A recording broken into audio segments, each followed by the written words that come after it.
The respirator here on my Hairless Mate is from one of the most popular respirator kits in Australia. It's from the 3M 6225 Dust and Particle Half Mask Respirator Kit.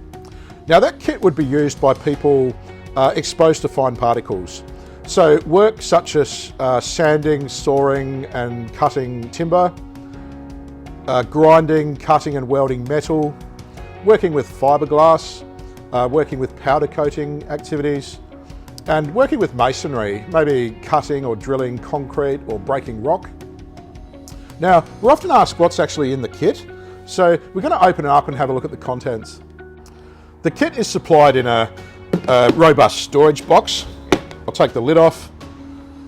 Inside, this is the 3M 6000 series half mask respirator. These are the filters that come with the respirator. These are the P2 3M part number 2125 particle filters. There's 2 sachets of respirator wipes for cleaning the respirator. There's a respiratory guide from the manufacturer. There's an instruction manual that's written in more languages than I knew existed.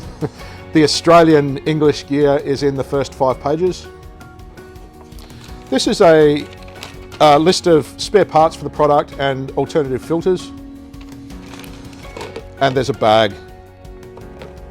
I'll put those things back in. Now the respirator itself, the filter's attached to the side. It's a twin filter respirator. So there's 2 discs like this. These are P2 particulate filters. Now they simply twist lock onto the product like that. There's 2, so the breathing resistance when you're wearing this respirator is excellent. It's very free flowing air, very comfortable if you have to wear it for long periods of time. So there's great adjustment with the straps. So you can see this is the bit that goes over the crown of the head at the back. You can see that it can be pulled tight by these straps here on the front, and underneath there's a pull tight strap there to adjust, and around the back of the neck. So it seals very well. The 3M 6225 Dust and Particle Half Mask Respirator Kit, available from Safety-Quip right around the country. Contact your local branch for further information. If you'd like one of the Safety-Quip workplace safety vans to come out to your workplace, let the staff at the local branch know and we can organise it.